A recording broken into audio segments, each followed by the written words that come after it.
Bonjour à tous et bonjour à toutes, bienvenue dans Punchline aujourd'hui sur CNews. On se retrouve en direct dans Punchline. Notre invité, c'est le docteur Jean-Paul Hamon. Bonjour, bonsoir. Président de la Fédération des médecins de France. Président d'honneur depuis samedi. Voilà, d'honneur. Eh ben, écoutez, c'est encore mieux. On va évoquer ces ministres de la Santé, anciennes ministres de la Santé qui se succèdent à l'Assemblée nationale pour répondre aux questions des députés. On a entendu Agnès Buzyn hier. On verra si vous avez été convaincu par ce qu'elle a dit. Marisol Touraine, aujourd'hui, très offensive, disant, mais attendez, moi, quand je suis partie, il y avait plus de masques quand je suis arrivée. 730 millions de masques quand je suis arrivée, 750 millions de masques en 2017 quand je pars, dont acte. Et on a Madame Bachelot, qui était encore juste avant Marisol Touraine, qui s'est exprimée sur la question des masques. Écoutez-la, je pense que ça va vous faire réagir. J'ai entendu un représentant d'un syndicat de médecins dire « Nous n'avions pas de masques dans nos cabinets, mais enfin, des médecins qui n'ont pas de masques dans leur cabinet, qui ne se constituent pas un stock. Nous n'avions pas de blouse, mais enfin, pourquoi les médecins ne portent plus de blouse ?»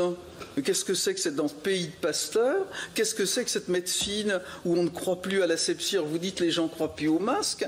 Mais quand un médecin vient me voir pour une angine à streptocoque, qu'il arrive sans masque, sans blouse, sans se laver les mains, qui me pose sur le torse, très beau d'ailleurs au passage, mais un stéthoscope qui n'a même pas désinfecté et qu'il repart sans se laver les mains, sans masque et sans blouse, mais pourquoi est-ce qu'on n'a pas des blouses? Pourquoi ça n'existe plus? Avec une machine à laver à l'intérieur du cabinet médical. Mais enfin, on attend que le préfet ou le directeur de l'ARS vienne avec une petite charrette porter des masques. Mais qu'est-ce que c'est que ce pays infantilisé? Il faut quand même un peu se prendre en main dans ce pays. C'est ça la leçon qu'il faut tirer. Il faut se prendre en main, docteur. Il ne faudrait pas que Roselyne Bachelot la ramène trop quand même. Parce que 2009, effectivement, il y a eu la grippe H1N1. Elle a commandé des masques, c'était une bonne chose. Mais en 2009, elle s'appuie sur une administration qui décide qu'il n'y a pas de frigo dans les cabinets des médecins généralistes et qui pense que les médecins généralistes sont trop cons pour faire 10 doses de vaccin avec un flacon de 10. Et donc, elle, Roselyne Bachelot, organise les fameux vaccinodromes dont tout le monde a parlé. Hein, vous savez, on allait se vacciner dans les stades, etc. Et cette administration pléthorique et incapable, qui sévit encore, a vacciné cette année-là 6 millions de personnes, alors que chaque année, les médecins généralistes en vaccinent 12 millions. Et cette administration, qui est incapable d'organiser une vaccination correcte en 2009, elle est toujours présente. Et on s'aperçoit que cette administration, quand elle écrit d'une agence à une autre, le courrier met 18 mois pour avoir une réponse. 18 mois. C'est ce que nous a dit 18 mois pour aller de Santé publique France à la DGS, et la DGS, 18 mois pour que ça arrive sur le bureau d'Agnès Buzyn.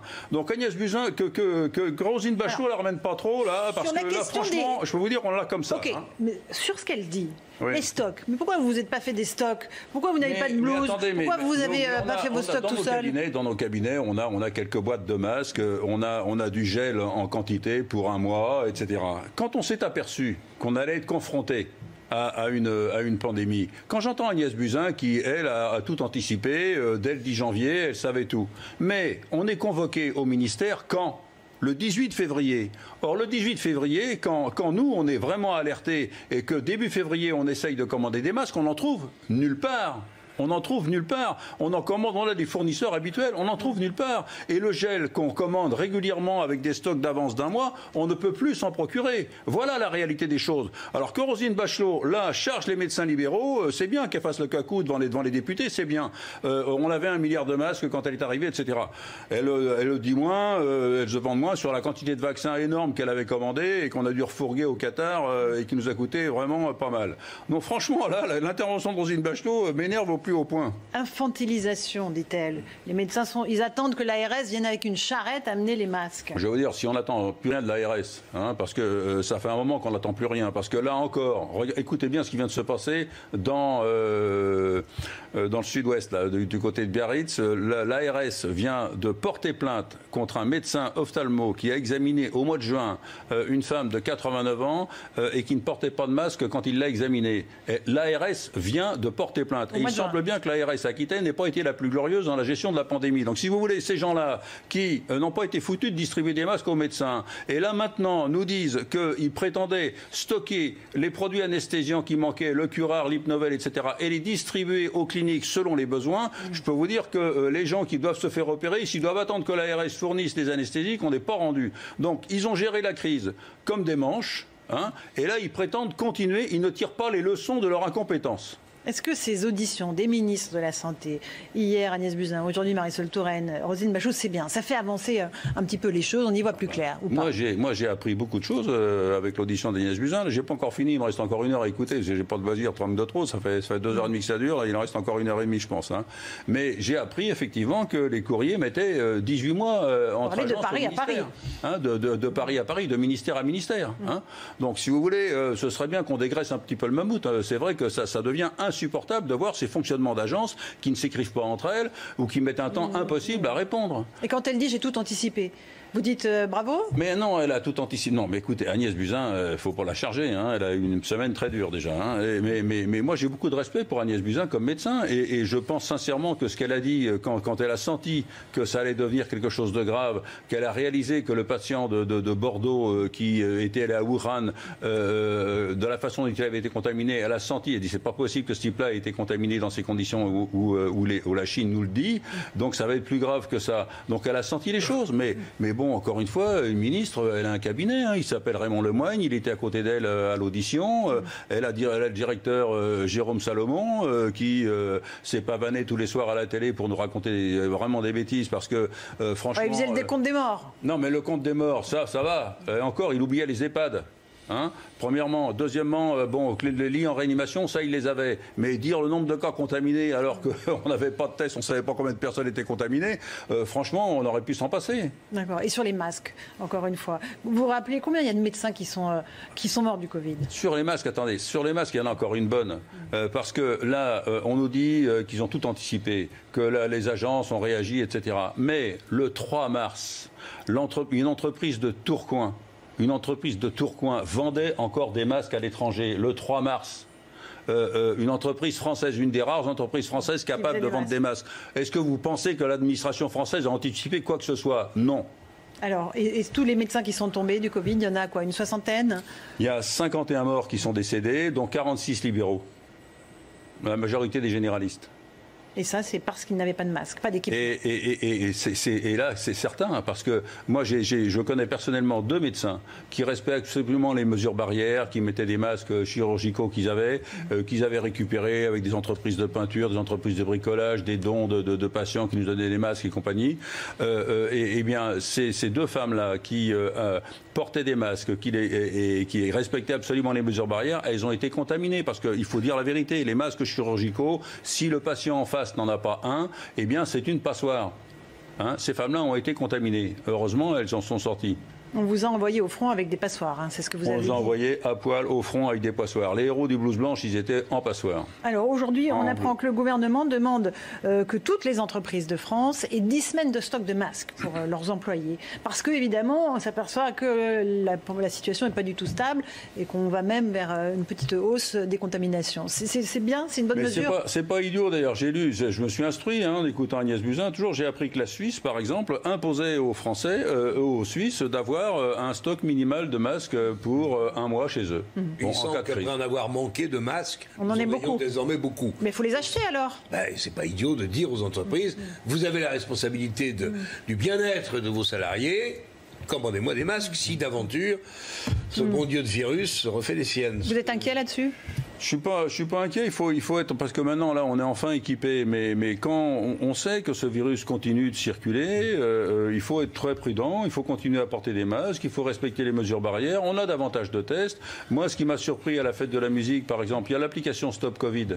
Hein, alors bon, tout le monde a eu des états d'âme sur Stop Covid, qui est une atteinte à la liberté, etc., etc. Mais ça n'empêche pas personne de prendre des rendez-vous sur Doctolib, qui vous siphonnent vos données et qui sont hébergés chez Amazon. Mais bon, c'est pas grave. Donc là, Stop Covid, c'est un outil qui peut être téléchargé facilement, qui permettrait d'identifier les cas et de confiner les choses. Donc, je pense sincèrement que maintenant, on est équipé, mais qu'il va falloir s'habituer à vivre avec ce virus. Et puis surtout, cette année, je peux vous dire, il faut se vacciner contre la grippe. Hein. Et puis les gens fragiles, il faut qu'ils soient vaccinés contre la pneumonie. Donc là, ça va... Parce que ça va certainement redémarrer. Ça va cogner à la rentrée ? Écoutez, ce qui se passe à Pékin, là où Pékin a quand même confiné quelques quartiers, c'est quand même un petit peu inquiétant. Et puis, on voit que bon, en Australie, ils sont en hiver en Australie. Hein, ils sont en train de reconfiner. Alors, eux, ils ont beaucoup moins de cas que nous, mais ils sont en train de reconfiner dans quelques endroits. Donc, incontestablement, le virus continue de circuler dans le monde et il n'y a aucune raison qu'il ne revienne pas septembre-octobre. Dimitri. Moi, ce que j'observe, c'est que de plus en plus, j'ai des doutes sur la saisonnalité du virus. Parce qu'aujourd'hui, dans le sud des États-Unis, vous allez en Floride, vous allez au Texas, il fait quand même beau, il fait chaud, il fait sec, et le virus circule plein pot. Donc c'est plus le comportement des humains, des êtres humains, des personnes qui détermine s'il se propage. Non, je voulais juste rajouter quelque chose que j'ai lu cet après-midi et qui m'a fait un petit peu peur parce que je me suis dit, on sort à peine du Covid, ça n'est pas terminé, on le voit bien qu'il va falloir cohabiter avec le virus. En Chine, des chercheurs viennent de découvrir une nouvelle souche de grippe porcine et qui serait potentiellement... transmissible. Pas de contamination interhumaine, et je lis aux dernières informations. Effectivement. Alors, ne nous faites pas flipper pour rien, Dimitri. Déjà qu'on est angoissé. Je sais ce que disent quand même les chercheurs. C'est publié dans une revue américaine sérieuse et l'étude, elle est validée. Ça ne se transmet pas à l'homme pour l'instant. Arrêtez. Tous les traits potentiels d'une adaptabilité à une transmission humaine. Docteur, rassurez-moi, parce que là, faites-moi la consulte. Là, détendez-vous, mais c'est vrai que ce qui s'était passé pour la grippe aviaire, c'était ça. Hein. Il y avait une transmission interhumaine d'un truc qui normalement... C'est une descendance de H1N1 d'ailleurs. Et alors là, c'est là où quand même, sur Agnès Buzyn quand même, qui avait tout préparé, sincèrement... on savait qu'on allait reprendre une pandémie parce que on avait eu 2005 la grippe aviaire, on a vu H1N1 la grippe, la fameuse grippe, et donc ces deux pandémies avaient fait un flop. Mais on savait qu'on allait avoir un jour ou un autre. Et donc on l'avait. Donc ne pas avoir anticipé, ne pas avoir renouvelé les stocks, etc. Ça, c'est une faute majeure. Ouais. Quand même, ce que dit Roselyne Bachelot, je trouve que l'appel à la responsabilité individuelle. Alors, elle s'attaque aux médecins. C'est un petit peu injuste. Moi, le message que je retiens, c'est individuellement, ne comptez pas que sur votre employeur pour avoir. Mais ils se sont fait réquisitionner les masques par l'État. On leur a piqué les masques. Attendez. Docteur Hamon. Je sais, mais on s'occupe de tout pour nous depuis. Jean-Claude, docteur Hamon veut parler. Un exemple simple, un pharmacien de Clamart qui avait anticipé les choses, qui avait commandé 4000 masques, on lui a interdit de les vendre. Oui, non mais on lui a interdit de les vendre. Nous, on avait des masques là, on pouvait pas y toucher. Quoi. C'est invraisemblable. Il y en a pléthore en supermarché. Il serait pas idiot individuellement d'acheter, alors même s'il paraît non mais c'est ce qu'on fait. Mais en fait, tous les pharmaciens le racontent. Je trouve que c'est particulièrement maladroit dans la séquence que l'on est en train de vivre. Que pour autant, la question de l'infantilisation se pose, mais elle ne se pose absolument pas que pour les médecins. Je pense que c'est d'ailleurs pas ceux qui sont le plus infantilisés, puisque je rappelle que la principale revendication des médecins, ça a été de dire laissez-nous prendre nos responsabilités et laissez-nous avoir des libertés de prescription. On ne fera pas n'importe quoi avec nos patients, on y tient.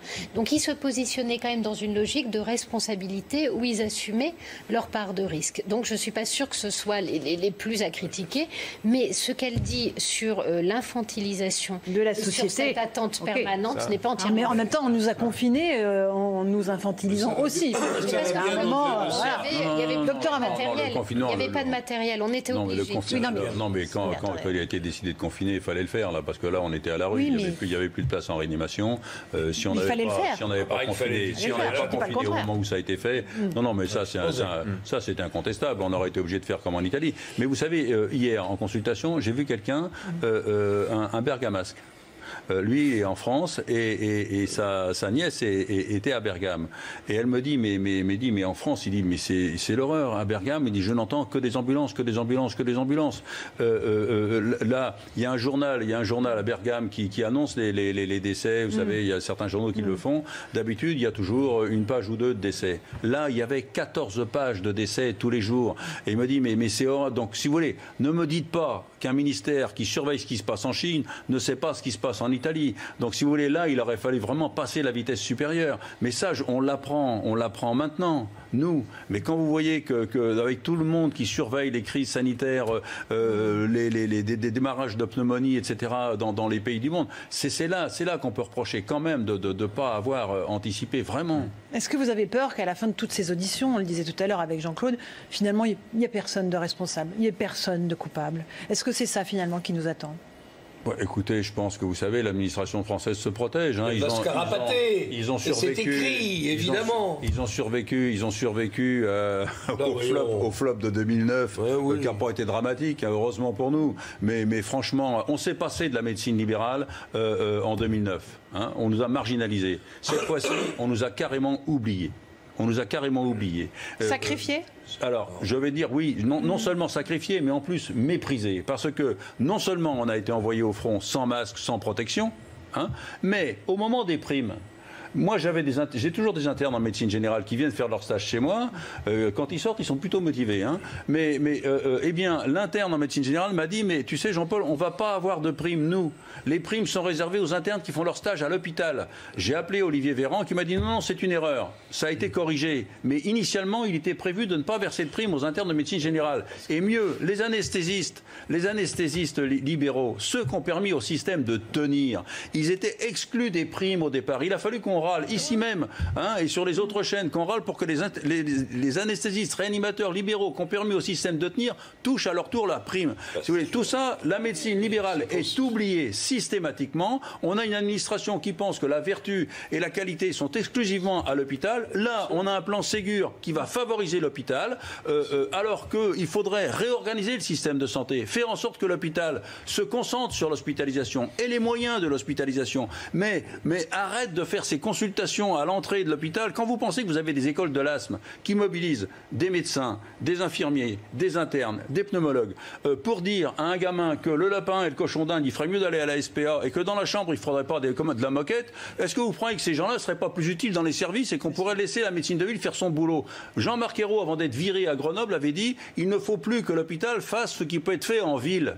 Mais c'est ça qu'il faut faire, c'est ça que j'attends du Ségur de la santé. Est-ce que le fait que la France ouvre ses frontières à 15 pays de l'Union, pas seulement de l'Union d'ailleurs, la Chine en fait partie, ça vous inquiète? Est-ce qu'il faudrait des salles de contrôle, des tests à chaque sortie d'aéroport et de gare? Là, vraiment, moi je pense qu'il faudrait des tests. Hein. Ou alors on confine les gens jusqu'à ce qu'on ait un test rapide. Les gens, ils ne rentrent pas dans le pays s'ils ne sont pas testés et s'ils ne sont pas négatifs. Qu'il y ait un test au départ, qu'il y ait un test à l'arrivée. Parce que là, franchement, en ce moment, effectivement, il va falloir modifier les aéroports. Incontestablement. Vous êtes inquiet donc? Bien sûr. Mais bon, si on ne laisse pas rentrer n'importe qui, c'est vrai que ça va aller. Bon, un tout petit mot, c'est presque la fin. Non, je veux dire, la liste, c'est celle de pays qui ont un taux de contamination, il y a un seuil faible. Et pour la Chine, c'est sous réserve de réciprocité chinoise. Parce que pour le moment, les ressortissants chinois ne sont pas accueillis en France, puisque la Chine, elle, n'accueille pas les ressortissants français. Donc ça veut dire, Céline Pina? Je vais dire peut-être un signe d'espoir quand même. Pour un nouveau virus émergent, on nous annonce aujourd'hui qu'il y a un vaccin qui serait quasiment mis au point. On peut dire qu'il y a eu une rapidité dans la recherche, dans la quête de solutions qui est notable. Après, la question, c'est que parfois on pense qu'on est prêt à mettre au point et ça n'aboutit pas. Mais il y a quand même de beaux espoirs, je trouve, dans la recherche en tout cas. Écoutez, moi je croirais pour le vaccin, je croirais ce que je verrai. Hein, parce qu'à chaque fois qu'on annonce un vaccin, l'action du laboratoire qui a préparé le vaccin grimpe. Après, moi je croirais vraiment, quand on aura le vaccin, OK. Et sur les traitements, vous êtes mieux? Ça marche un peu mieux? Les associations qu'on a vues le seul truc qui ait fait une preuve pour le moment, c'est la dexaméthasone, mais c'est seulement pour les gens qui sont en réanimation. Non, le seul traitement là actuellement, c'est vraiment la prévention. Et pas de traitement, pas de vaccin. C'est pas rassurant. C'est une vacherie. Delfrécy l'a dit, c'est vrai, c'est une vacherie, mais bon, on peut maîtriser la chose. On peut maîtriser la chose et il faut protéger les personnes fragiles. Vous savez, et puis dans cette crise quand même, il y a eu quelque chose de terrible. C'est la gestion des gens en EHPAD, les gens isolés, etc. Moi, quand je pense qu'il y a des gens qui ont vu mourir leur famille, des gens de leur famille, sans pouvoir leur rendre visite, alors que moi j'ai visité des EHPAD où ils s'étaient organisés pour que les familles puissent venir venir, etc., dans des conditions de sécurité. On aurait pu le faire, et c'est vrai que ça aussi. Et puis même, le mode des EHPAD, c'est peut-être un modèle à revoir. Est-ce qu'on doit stocker tous nos vieux dans le même endroit, etc., alors qu'on pourrait très bien construire des immeubles intergénérationnels qui seraient beaucoup plus sécurisés, beaucoup plus agréables, où les générations se mêleraient. C'est ça qu'il faut faire. Il faut changer notre mode de vie et puis... Et écouter les médecins libéraux un tout petit peu quand même. Et puis respecter la médecine de proximité qui est essentielle par un système de santé doit marcher sur ses deux jambes, la médecine libérale et la médecine hospitalière. Comme vous ne maîtrisez pas vos recettes, c'est la sécurité sociale, c'est donc la médecine étatique qui paie. Donc vous avez perdu parce que c'est même pas vous qui fixez le prix de vos consultations. L'honoraire libre serait. Docteur, mon dernier mot. Mais ce serait justement beaucoup plus économique si on donnait à la médecine de ville les moyens de le faire plutôt qu'à l'hôpital, et que l'hôpital se concentre et ait les moyens de l'hospitalisation et les moyens de la régulation. Et si j'avais encore 30 secondes, je peux vous dire que si on a proposé on a 20 millions de passages aux urgences qui n'ont rien à y faire. On a proposé un système de régulation de prise en charge des soins non programmés avec un 116-117. Eh bien, on nous refuse de dépenser 360 millions d'euros pour financer ça et faire en sorte que les urgences puissent bosser tranquillement. Et de l'autre côté, on dépense 5 milliards avec l'accès aux urgences. 5 milliards d'un côté, 360 millions de l'autre. Voilà le miracle de l'administration française. Bon, voilà, ça clôt le débat. Merci beaucoup, docteur Hamon, d'être venu dans Punchline ce soir. Dans un instant, c'est Christine Kelly et ses invités pour Face à